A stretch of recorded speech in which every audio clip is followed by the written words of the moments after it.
Hey, how are you? Quick reminder that this and all podcasts aren't a substitute for professional advice about your specific situation. The views expressed here are mine and those of my guests only. We're here to spark some thoughts, challenge some perspectives, and maybe, just maybe, help you see the world a little differently. Disclaimer, side effects may include increased self-awareness, unexpected insights, and the occasional uncomfortable truth. Transform responsibly.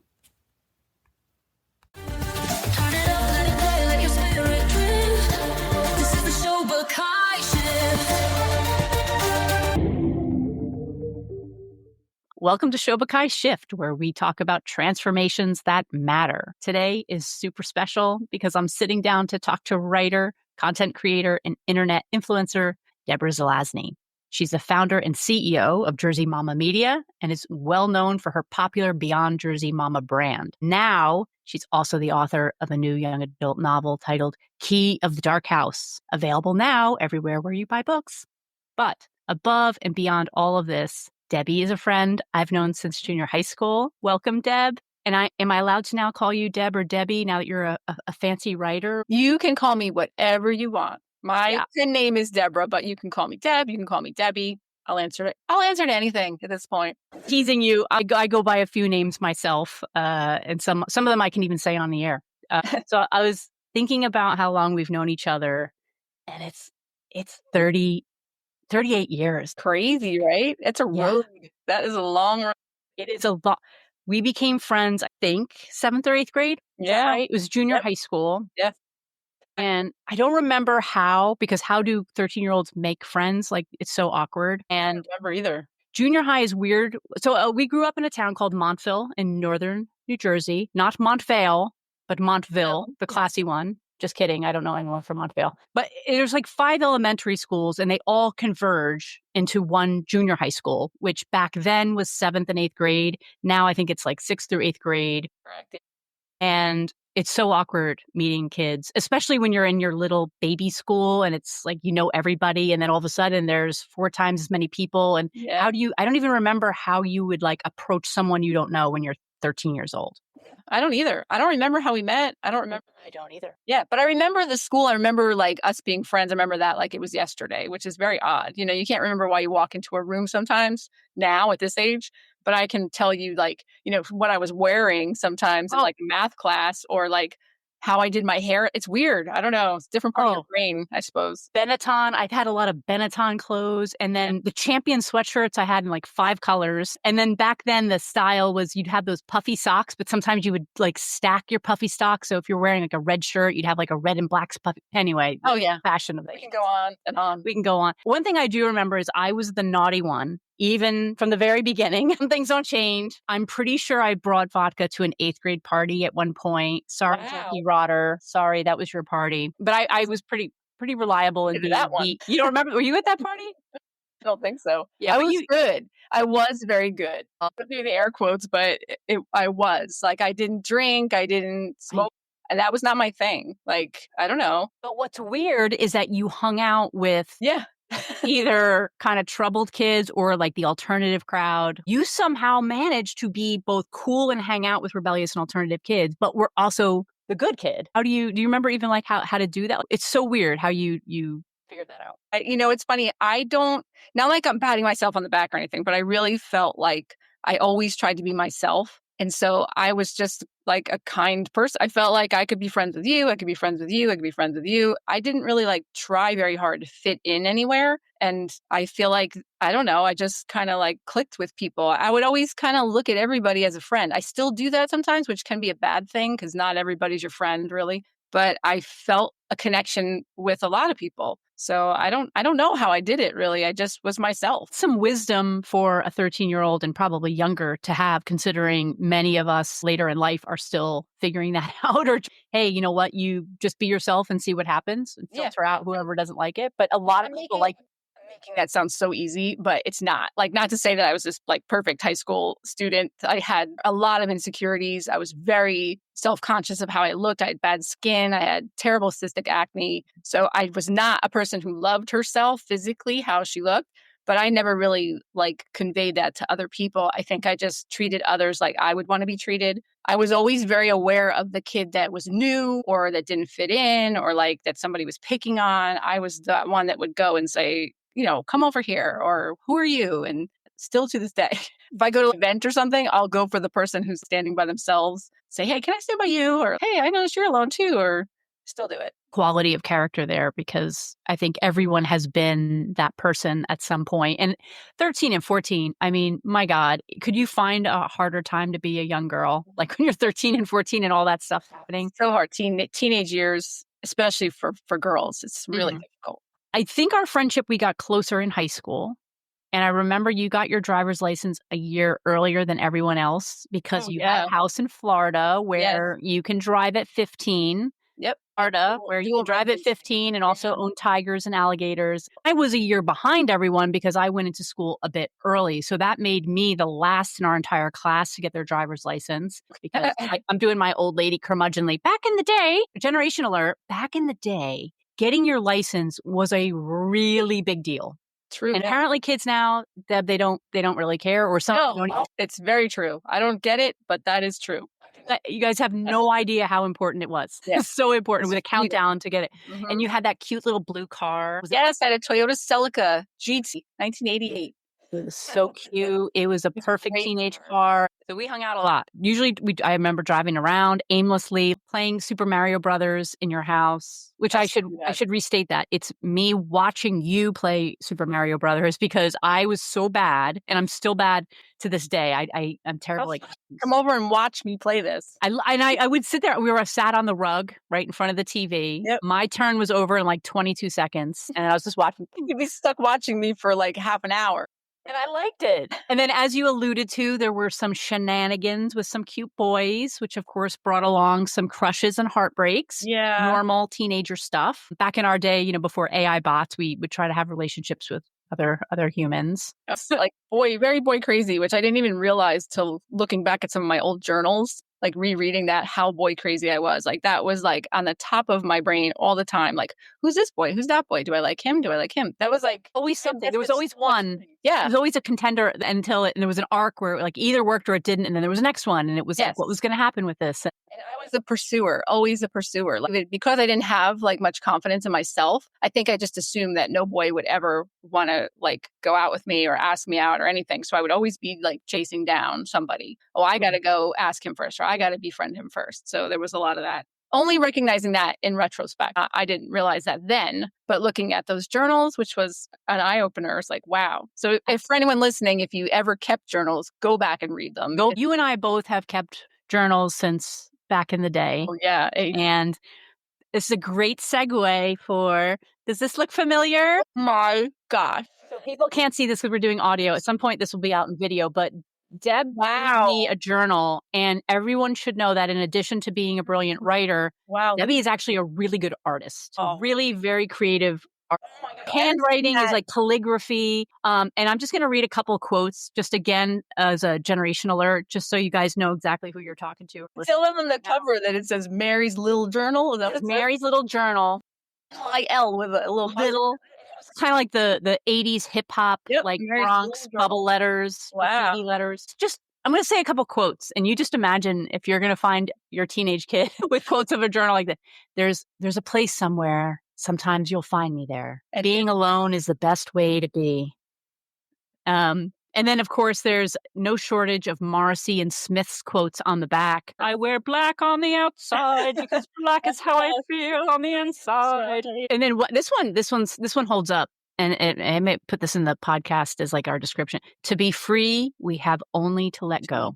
That's pretty profound for 15, 16 years old. I am honored that you say that all these years. And and again, that's one of those things about journaling. If you didn't save that or you don't write those things down, it's like you forget them. The journaling keeps people alive and things alive that like, it keeps it like it was yesterday for you. If I didn't have some of those things, like I'd forget totally. I'd forget that I made that for you. If you didn't have it to show in front of me, it's like out of your brain forever. It's such a great tool for reflection. Definitely. What changes and what's the same as we try to figure out what is us, and maybe even what are parts of us that are still in that place. Right. You're talking about feeling empathy toward people who are on the fringe or left out. And you're saying, I can still see that in myself today. And That's a great quality that's remained. Maybe I was hyper reactive then. Maybe I still am a little hyper reactive, and maybe that's a little bit of an unhealed thing from my past that I can do some work on. Yeah, that's totally agree. That's the good thing about the journaling for sure.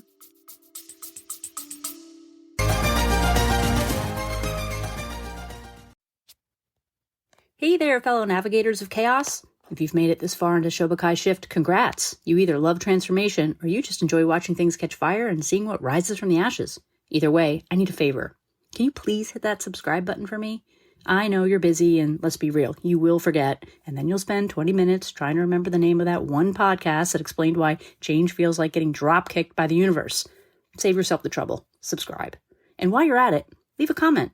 Tell me what you loved, what blew your mind, or just drop a cryptic haiku about change. I read them all.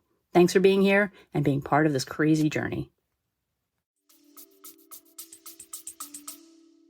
I want to talk about another special thing from high school, and that is a very important human being to both of us, and that was Mr. Michael Williams. Oh, yeah. He was the head of the English department at Montville High School. He taught both AP English and creative writing. He was instrumental in my life, and I'm not overstating this, but like my entire life. You can probably deduce from the vodka in 8th grade anecdote that I had a difficult childhood and objectively probably a troubled kid. And Mike Williams was one of those magical, precious teachers who could literally turn a troubled kid's life around. He supported me in a number of ways. Aside from being my AP English teacher, he encouraged my writing. He wrote one of my recommendations to NYU. And eventually he became an adult friend through to his passing last October. And what's really eerie, Deb, is that you and I were on a Zoom call with Irene. Shout out, Irene. Hey, Irene. And we were talking about writing. And I was saying, I just saw something with Mike Williams on Facebook. And then the next day he died. Yeah. We're all from high school talking about writing, and our beloved teacher passes away the next day. But you have an interesting story, if you're comfortable sharing, about something you recently found from high school. There was an assignment we had. I was in several classes of his, and one that stood out was his creative writing class. And I loved that class. And he gave us such creative freedom in there. He was just really such an inspiring teacher and so supportive. And the assignment we had was to write, it was either to write an obituary or an epitaph. It was something a little bit morbid like that, but I really loved it. I wrote something in there about becoming an author with like all these published books. And he underlined the sentence about becoming an author with published books. And he wrote, "This will happen." And he underlined the will. And I remember as a kid thinking, he has that much confidence in me then. It was amazing, really special. Very, very special, and also profound when we lead to where you are today as a published author. We're going to talk more about the book. Yeah. And I do have to add that in my acknowledgments at the back of this book, at the back of Key to the Dark House, I shouted out to a few of my teachers through the years who like really meant something when it came to my writing. There's been many like special teachers, but a few that like were really instrumental in helping me become the writer that I am today. And he was one of them. I know he's not here anymore, but I believe somewhere in the realm that like he knows I wrote that. And I think this is just a great moment to pause and reflect on the specialness of teachers, because you were a teacher, one of the most important careers in the world, and seriously powerful impact on growing minds. And you never know what even a small act of kindness, like what he wrote to you, how important that can be, how instrumental it could be. It kind of like ties into what I'm trying to talk about with this podcast about being the change that we want in the world and the change for ourselves, because I think we want a life of meaning and we don't know how to do it. And sometimes it might be encouraging someone or being kind. So taking a step back, we both wanted to be a writer, but then of course life happens. So for me, I was like, yeah, I'm going to be a writer, going to go to NYU and live in the village because that's where the writers are. But of course, NYU isn't cheap and I get sucked into the corporate world. You decide to take up, again, one of the most important careers in the world, teaching. Can you tell me about that point in your life? I think our generation, and this is not any offense to our parents or parents from that generation, we were kind of told like, you need to get a career and a job and you have to make money. And a lot of the things that were being told to me were that you can't make money writing. You can do that, but you can't really do that as a job. You know that, right? Like you won't really make money. And in some ways that was true, especially back in the 1980s. There wasn't a lot of resources. So, I made that decision somewhere along the way to kind of put the writing aside because I didn't think that I could make anything out of that. I didn't really know how to do it. My mother was an educator. She was a principal. She got her doctorate in education. She was an amazing teacher, amazing administrator. So I followed in her footsteps a little bit. I was an English major in college. So she encouraged me to go back and get my teaching certification, which I did. And then I started out in a parochial school. My mom was like my best mentor after that because she was an educator. So she really helped me get used to being a teacher. And then eventually I got a position in a public elementary school. But it wasn't an easy road, In the back of my mind, I still would always wanted to be a writer, but, teaching was like a way I could also share my love of literature and education and creativity. Back then, like we did so many fun projects when I was a teacher, and I loved my students. I loved being around the kids. I loved my classroom. It was like a second home, and it was I always felt like it was such a happy place. I hope my students felt that way too. Back to what you were talking about, how you were finding the kid who was sitting by themselves or being everyone's friend. I mean, what another brilliant quality to have in a teacher. So like, not only are you're very smart, you've always been really good in school and you're very creative, then you're kind and empathetic. And I mean, it's a gift. I know we're talking about your character's journey and all these different steps. I think that was a point in time that you were doing what you needed to do to collect the experience to become more of who you are, but also you were giving to the world your love and kindness and your teaching. During this journey, you're really making an impact. I'm sure that your students have some wonderful, wonderful memories, just as you have memories of your teachers. And it's true, exactly what you said. As a teacher, I can't speak for all teachers, but I never felt that sense of like, what is my purpose in life? Because you always felt like what you were doing had a purpose. And teaching is so rewarding and so difficult at the same time. And so I really think teachers don't get enough respect for what they do. I can't think of too many professions where you feel that sense of love. And every day there was laughter in our classroom. There wasn't a single day where we weren't laughing about something. I mean, how many professions can you say that about? Even if you had a bad day with your administrators or something in the school itself, you were always laughing. Even in the worst times, like I was a teacher during 9/11, like those were difficult times. But there's always, those kids had such a light about them. It's such a gift to be able to experience that every day. It's amazing. And the power, the impact often, I think right now, a number of people who are working in corporate or office environments, it can feel like nothing that I do matters. Whereas literally every word you could say to some of your students might have like serious impact, right? Like it's a high value, very high power job that is not paid at all what it deserves. And I think it goes either way. There are times when you learn, even as a teacher, teachers aren't perfect, where you say something negative to a student and you see their reaction to it and how, so I would try to catch myself. I remember apologizing to a little girl once for something I said to her sarcastically. And my mother used to tell me sarcasm has no place in the classroom, which is so true for younger kids because they don't really grasp the sarcasm. Because I remember her saying, her name was Tori, and she said, "Why, don't you trust me?" And I went, "No, I don't trust you." And I said it sarcastically, but she actually started to cry. And I had to go over later and say to her, "I'm sorry that I said that to you. Of course I trust you. I just meant that, no, we can't do whatever it was that she wanted to do at the moment." But it made me more aware of being careful of my words. Well, what another great antidote to something else I talk about on the show is this rupture repair process. I can imagine that many kids that you're seeing, you don't know what their situation is at home. And I know some families, and I certainly came from this family where if there might be a blow up or a fight or a misunderstanding, stuff is said and people go away and then you either make up or people pout but it's not discussed, right? It's not saying, "Hey, I didn't mean to say this. This is where I was coming from. I'm sorry." Modeling that in real life, I'm going to teach you some stuff, sure. But actually by means of my relationship with you is also going to be an opportunity to teach things. Okay. I'm sure you were an amazing teacher. But if we fast forward to 2013, your life is going through some big changes. Right? Oh, now you're a mom of a young boy and a small dog. You have an unexpected personal loss, and this leads you to decide to make some pretty big changes. Can you talk about this period and this change? Sure, yeah. Well, I'll back up a little bit. Like Jake was born in 2008. And, when you write that plan for yourself, like, this is what I'm going to do. I'm going to do this, this, and this, and it'll be fine. That's how it is. So I decided to leave teaching, but I was going to come back. And I really wanted to bring him to the school where I taught, even though we did not live in that township. I knew some schools allowed that. And I thought, I'll go to my principal and my superintendent and I will ask, can I come back and I'll bring him? He can go to this school It'll all be fine. And the second I got back there and suggested that, my principal was like, nope, we don't do that. No. So being very emotional after having a baby, I was kind of like, what? Like the plan just went like out the window. Like that was my plan. What do you mean? What am I going to do? Because I didn't want him to be in daycare, not my personal choice. I wanted him to be with me when I was teaching there.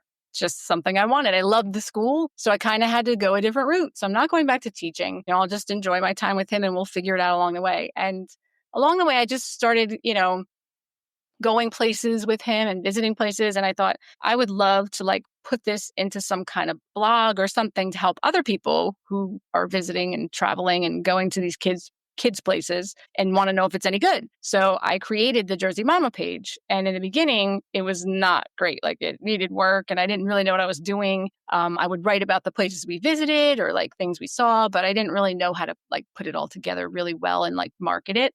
And around 2013, that was a difficult time because my nephew passed away from brain cancer. My dog, who was like my companion for 15 years, also passed away. And then Jake was going to kindergarten. So he was going to leave. And it was really traumatizing. So I decided to put more work into that blog. I was like, all right, I'm going to figure out how to do this and maybe we can monetize it and see. And that's what I did. I just started like really focusing on it and trying to put a lot of effort into it and researching it. And I found there were little communities of other like mom bloggers. I joke sometimes that the blog was born from like grief and loneliness because I was home. I left my career. My husband was very supportive, but like you're there a lot by yourself. My parents were very supportive. They were like my friends. They would go with me to the places that I was writing about. Often change is coming out of these difficult periods or experiences. And I like to think of it as like you're alchemizing, you're taking this thing and you're going to transform it. Otherwise, it just sits as this negative thing that happened to you. And sometimes we just need to accept those things and let them go. Right. But sometimes they can inspire us and the inspiration bears fruit of something that's really beautiful and wonderful. And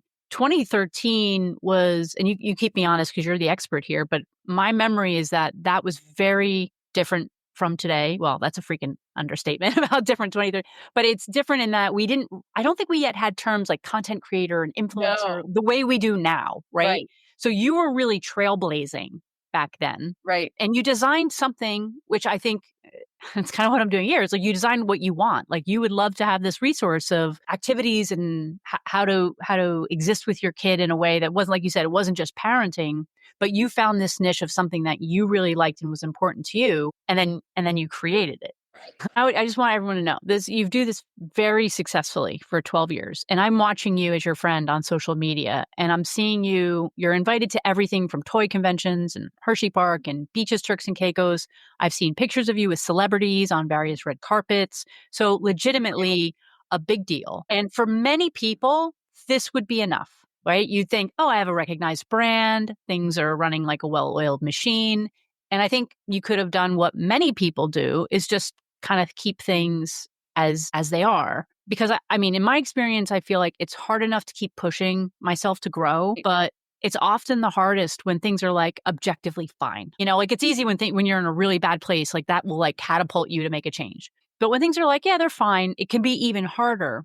But you decide that you want to keep evolving Mama. Do you remember what that prompt was or how that came to you? I think I'm one of those people who always was evolving. I just am a firm believer in like, you have to keep like reinventing yourself as a person because to be stagnant in the same place all the time is not healthy and kind of makes you unhappy, made me unhappy. So even in 2013, like I had that choice where I could kind of sit and stew over these losses and, the loss of the career too, because I felt like that was also gone, or I could just keep going forward and fill a need, continue on. So there were so many things this blog has given to me. It's amazing. The people I've met and the places I've gone, the opportunities, it's just unreal. And I see a new generation coming in as content creators, influencers. They were not there when I started so many years ago. So now there's like a lot of us in the pool and there's a lot of pressure and different things that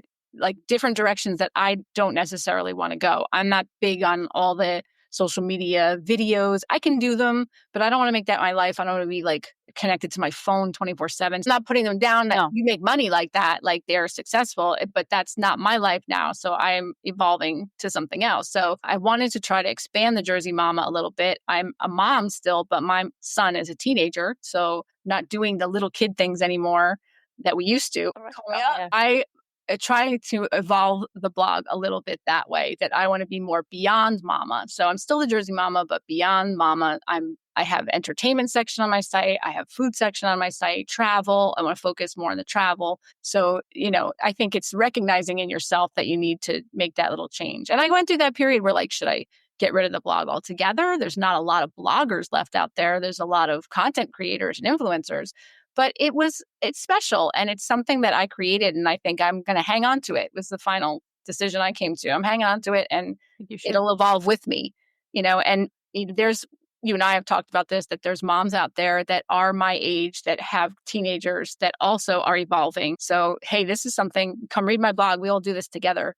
I started a section on the blog that's more personal. It's called Beyond Mama. You can find it in the tabs on my site. And there's more content that comes just directly from my heart rather than reviews and travel stuff. So that's been fun too, to kind of just put some new things out there that I didn't do before. I'm going to put a link in the show description. I was reading some of your Beyond Mama, your musings, and I think you have a voice. This is just a megaphone. It's just a channel for you to talk about your experience, and whether that's your experience as a writer, your experience as a mom, as a wife, whatever. You have a really good sense of taking in your experiences and writing about them in a way that people will feel connected and less lonely and understood. Maybe it's just feeling like there's someone out there that understands what they're going through. And I feel like so many people need that right now. Yeah, I agree. And you're so talented at taking sometimes really complex things. And I want to move on to Key, because you've done this with this amazing book. But sometimes, and I'm at fault. When I take something intense, I write it intense. And sometimes that's good and sometimes it's not good. Right. And I think what you're so brilliant at is finding a way of balancing that dark and light in a way that is accessible. It's something you can take in and it's still heavy and meaningful, but it's not overwhelming and dark. And I want to mention, I'm making a big deal about these steps, because we're going through your character arc here, right? You're both the author and the protagonist of your life, and so we're talking about your character arc, origin story, and why it's so brilliant. What I refer to as this messy middle. We can talk about how now you're this brilliant published author, and you started, driving around in the Toyota with me in Montville, but in this middle, there's all these micro decisions, and they add up. A recent guest here I had on the podcast, Suzanne Roski, she spoke about this in terms of the 1 in 60 rule, which pilots and boat captains learn, because she did a major radical change to her career. And she said that this 1 in 60 rule, if you're off heading by 1 degree, after 60 miles, you're off course by 1 mile. So if we apply this to change or transformation, small decisions or even indecisions, they compound over time. So if you're not continually evaluating and making those little corrections, you can wake up 30 years later and just be like, where the hell am I? Right. Talking about your journey, you're doing that. And you're doing it even in periods of comfort. You're doing it in periods of pain and trauma, which sometimes you just want to self-soothe and shut down and hide and retract from the world. So I just really want to call out, Deb, that this stuff is really important. And the way you've navigated it, when it sounds like it's more instinctual than conscious for you, is really important. Yeah, I agree. Thank you for pointing it out too, because I think in order to make those leaps like that and to keep evolving, you have to be brave. I think you have to kind of shut out some of the voices that tell you what you're doing is weird or different or outside the box. A lot of times when you get the drive to evolve into something else or an idea to do something, especially on the creative side, you get a lot of pushback, that especially from our parents' generation, not an offense to our parents, but that's how they were raised, that's weird. That's not your typical career.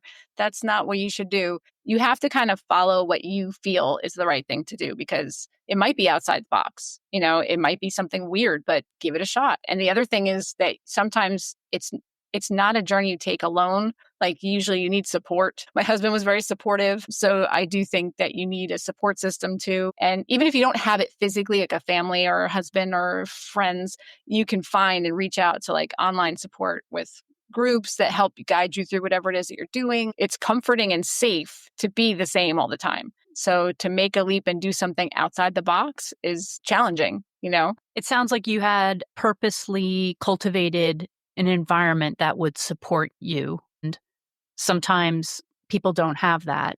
And maybe that's why it all comes together at a certain point in time. And that certainly has been with your story with writing, because you've always been a writer. And it sounds like you've gone through a number of different iterations of who you are, and it's evolved. I just want to say, so I read Key of the Dark House. I read it in one sitting because I had a long journey. And as I was saying, it's dark and it's edgy, but it's also inspiring. And on the whole, like not heavy things. Right now, I feel like certainly I'm experiencing the world as being overwhelming and difficult for many reasons. And so I'm very aware of what I let into my world, like the energy I let into my world. And sometimes it's just too much. I just don't want to hear anything. I'm listening to podcasts all day and watching things and typing things. And it's just too much. And so I find sometimes I'm retracting and I want to protect myself. But then I have this hungry mind. It's like my mind gets snacky and I want stuff. I want information. And I'm allergic to boring and superficial things. So now I'm having to really be very intentional about what I watch, what I listen to.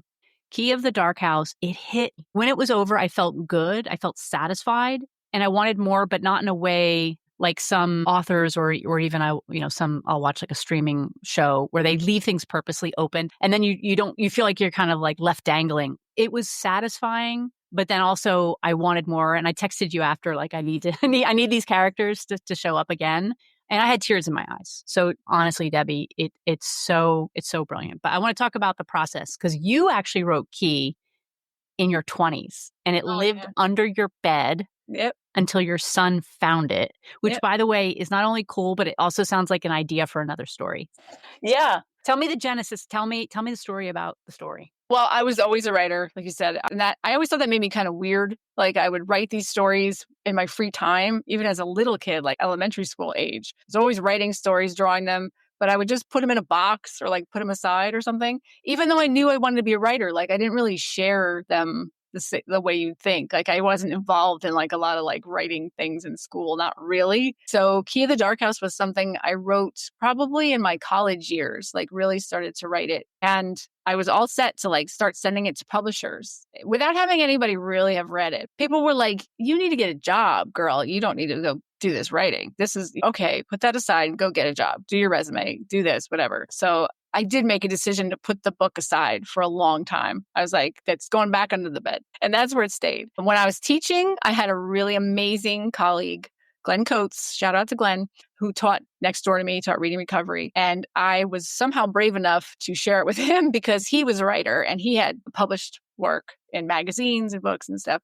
And he read it and he was honest. It was not great. He wasn't mean or anything, but he definitely told me this needs to be polished. Like he would give me suggestions and I tried my best to polish it. But again, then, life happened, got married, had a child. I put that book away again, along with all the other ones. There's more than just that one. So as time passed and I was starting to evolve the Jersey Mama, I was talking to my son, who's a teenager, about what to do next. And he started asking me about the writing because he knew I had writing. And he asked about that book. He read a little bit of it and he was like, this is really good. And I think you should do this. You should really try to publish it. And I was like, really? And I don't know what it was, something about him, my teenager, my own son, telling me this is good because he's the kid that would be reading at his age group anyway. So, and I was kind of like, you know what? Maybe he's right. Maybe I should pursue this. It's not uncommon to meet people who say they've always wanted to be a writer or that they have a special story to share with the world. And I include myself. And the reason I'm so inspired by you is that I wrote a novel about 10 years ago and it's still on my hard drive, awaiting my attention. I have an editor, shout out to Allison, who's standing by and waiting for me to finish my edits. And like you, when I gave her the draft, like your experience, it was not as good as I remembered it. It's challenging to start a creative project, but it's even more challenging to finish it and get it out at a high level of quality. Do you have any advice or words of wisdom for other aspiring writers who are sitting with either that great idea or a near ready manuscript in their head? I think you have to not give up on it and not give up on yourself and take the criticism, especially if you have somebody that's telling you this needs more work. Don't say, oh, fine, forget it now. Like, really take that to heart and look at it again, look at it with new eyes and try again and try again. And then once you feel like you've polished it enough, don't give up. Like, there's so many resources online. There's so much to help you and so many amazing like indie authors that have made YouTube videos and tutorials to help with this stuff. So you can do it. Like, I had that feeling too. Like, I can't do this. It's like very overwhelming, but you can, but you're like overwhelmed with other things in your life. Then wait, the universe will bring it to you when it's right. Like, I kind of joke about how many years later this is for me. When I look back at when it was done in 1990, done in air quotes 6, it wasn't ready. It wasn't ready for the world. And maybe I wasn't ready to put it out there, because once these characters are out in the world that were in your head and that were part of your life for so long, you know, it's an odd feeling. You have to be ready to have people talking about these characters, to have reviews put out there, and to just suddenly give that story to the world when it was yours for so many years. So that's maybe the universe is having you wait for a reason, because you need to be ready. I love that. That it's very personal, the way you describe your writing process. And I do believe this, and I'm friends with a number of wonderful authors now, is that it's something is coming through you, right? You are a vessel. You didn't know how, but all these stories are just coming out of you. Like you've tapped into this central thing in the universe, this collective unconscious or something greater than all of us. And as a writer, you're a vessel for it. And now you are a published author, and Key of the Dark House is out in the universe. So congratulations on this phenomenal milestone. And with this expansion in your portfolio, you have established Jersey Mama Media. And I said to you after I read the book that I felt like the floodgates were now open. And so is it fair to say that we can look forward to more books? You're not going to be able to control them from coming out from under the...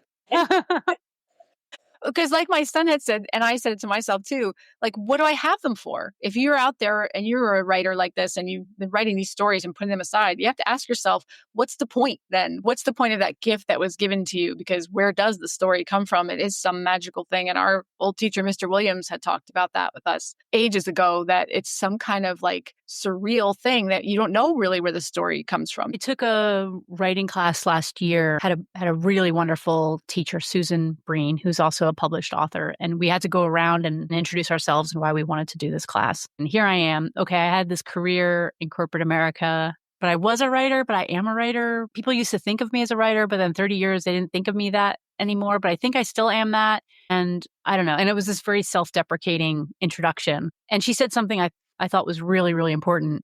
She said, your experience over the last 30 years was research. You're still a writer. That's still there. You're just doing research. I do feel that there's something really profound that happens when you write, but also all the experience teaching, working in corporate America, all of our journeys, our friends, our family, they are part of our inspiration in the fabric and the patchwork that is the inspiration and creativity. Yes, so true. I'm sitting next to a quote on my wall here that is from one of your favorite people, Mr. Rogers, Mr. Fred Rogers. And it says, if you could only sense how important you are to the lives of those you meet, how important you can be to the people you may never even dream of, there is something of yourself that you leave at every meeting with another person. And that's almost exactly what you're saying, that like all the people you meet and all the things that you go through kind of bring you to the point where you are. You know, it is a road. So how we started this, I said it's a road that we've taken, and you know, here we are. Beautiful. And after 38 years, starting as awkward teenagers, talking about writing, quoting Smith songs and Mr. Rogers, and here we are. And what occurs to me, and it ties back to what you just said about you might not have been ready, right? Is that it is a pretty vulnerable act. Writing, there's a vulnerability to it that I think is different. And whether it's opening yourself to criticism, or maybe it's because you're sharing some aspect of your subconscious with the world, that maybe we need to really be ready before we do this. And it wasn't just that the book needed more editing. I'm hearing you say is that you have evolved and you are so comfortable, or more comfortable as we all are evolving in our comfort with ourselves, that you're ready to now share this and share yourself with all of us through your writing. You still get some opposition. There's still people that say, is this what you want to do? And you're kind of like, yep, this is what I'm doing. Well, and based on what you've said today, you're going to keep evolving and growing. And that might mean the nature of your work or the types of things that you write evolve. It might mean even more projects, different types of projects. I really experience you as someone who is just so open and in touch with possibilities and opportunities that you're not going to put yourself in a box, and you're just going to keep evolving. And who knows, I might be watching a movie that's written by you and then come back on the show and that would be amazing. and promote that. Who knows, what's like, anything is possible because you are so open to growth and to seeing where it goes, and you're curious, and you take challenges in stride and you translate them into inspiration, and you are an inspiration, and the way you're living your life is inspiring. Thank you. And I hope that comes across in my writing too, because I feel like even my writing doesn't really fit into a box. It doesn't fit into, when you go out there and look, there's a lot of like witch books out there and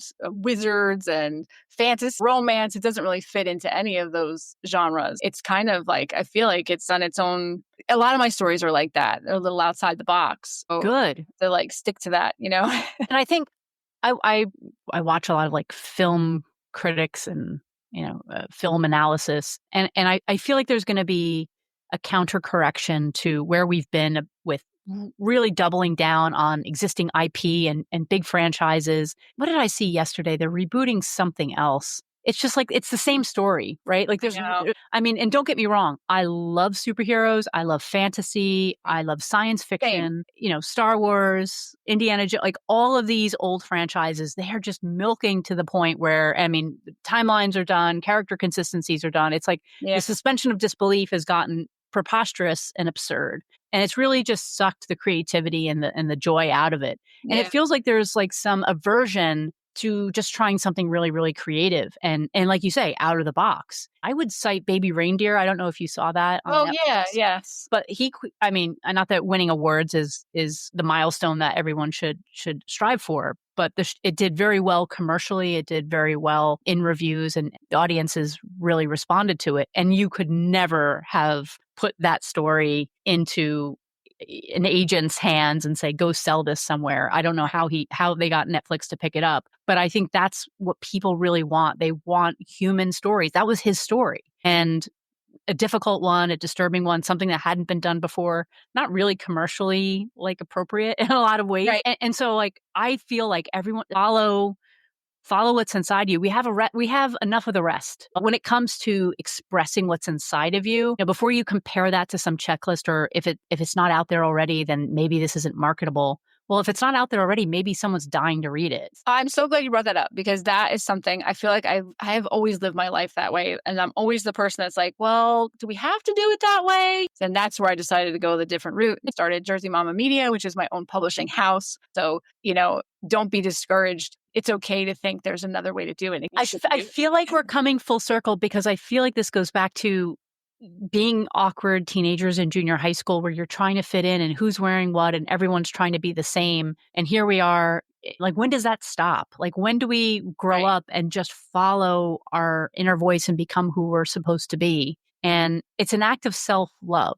It's an act of self-acceptance, and of course, courage and bravery, because it feels safe to do what everyone else is doing. And I think this is just another testament to why doing that inner work and really becoming comfortable with yourself and advocating for yourself is so important, and how that work can then translate into a successful career and waking up every morning and loving what you're doing. And there are so many people out there right now who are like, every day they're like, oh, I have to do this thing, this job I hate, and I'm really unhappy. And it might not be writing for that person. It might be something completely different, but they might also feel like, well, no one's doing that. And I don't know if there's a market for it. Being authentic, I think, too, is a huge part of it.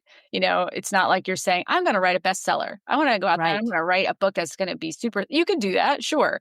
But if you want to follow some dream or something that's inside of you, I think stick to the authenticity, stick to the authentic part of it. Like, you want to get this out in the world because it's a part of you that you want to share. I want to make lots of money. You could do that too.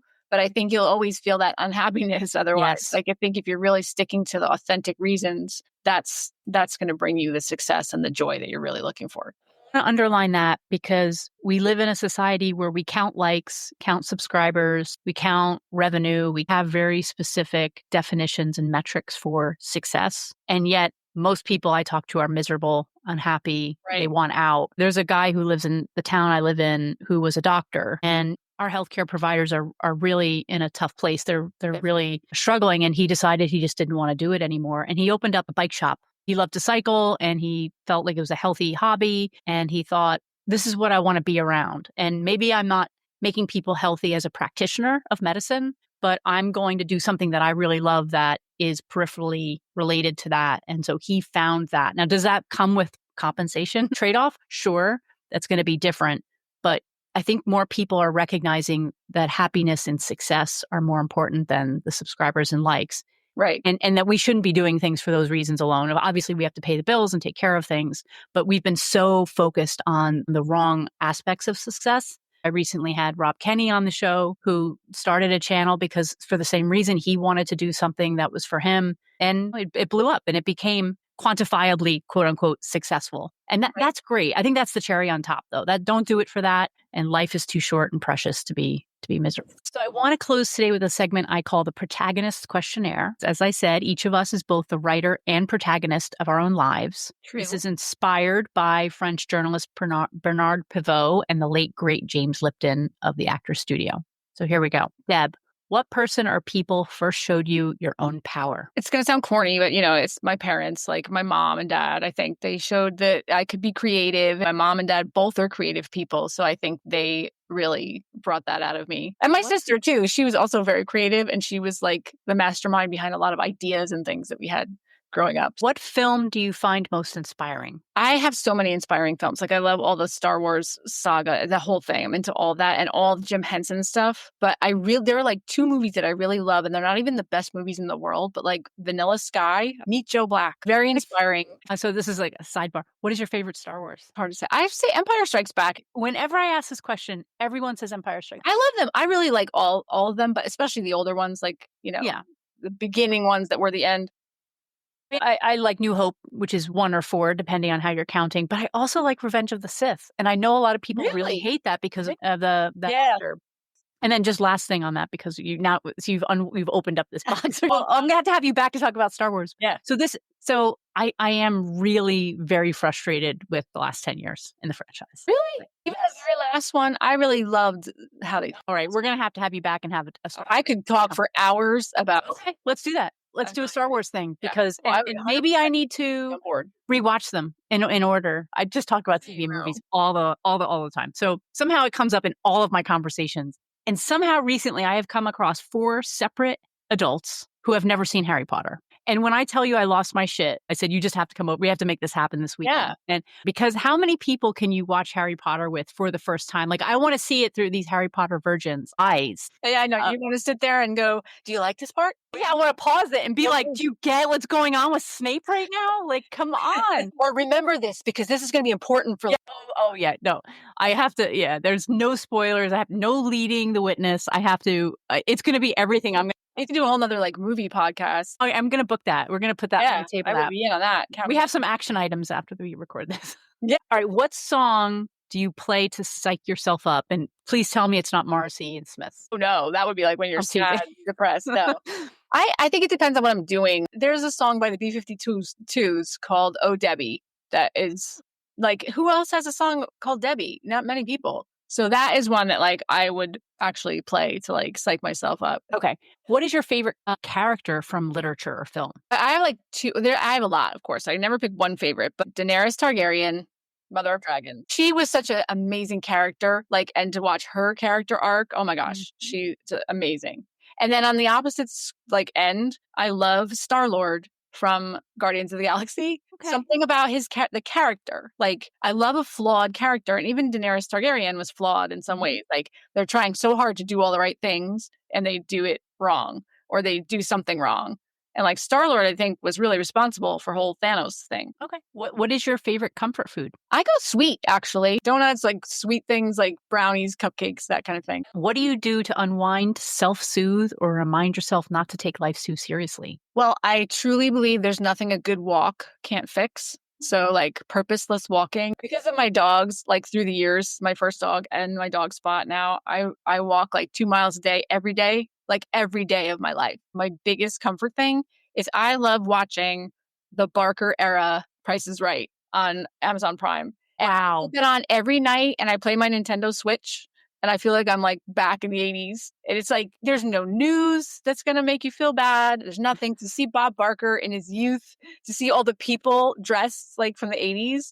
I swear, if you're a Gen Xer and you're having a bad day, put that on and you will be transported back into some other alternate universe. What is your spirit animal? Heron, which is why I made the heron, is my logo for Jersey Mama Media. Okay, what is your favorite quote? I know you have a lot of them. I do. I used to have a wall of quotes growing up in my room, stuck all over the wall, and which is probably why I put some on that book that you saved for all these years. But one of my favorites is from Carrie Fisher, the late, great Carrie Fisher. And it was such a simple quote. It was be afraid, but do it anyway. And this other one, you must read and write as if your life depended on it. That was from a poet named Adrienne Rich. And one of my college professors told us you can't forget how important it is to read and write, and how years ago women didn't have that luxury of reading and writing. So I always love that quote for that reason. That's beautiful. Thank you. Okay, and finally, how do you wish to be remembered? I hope people remember me as a kind person, that person that got along with everybody and that people kind of were inspired by. I hope I inspire other people just to be a good person. Well, I love you, Deb.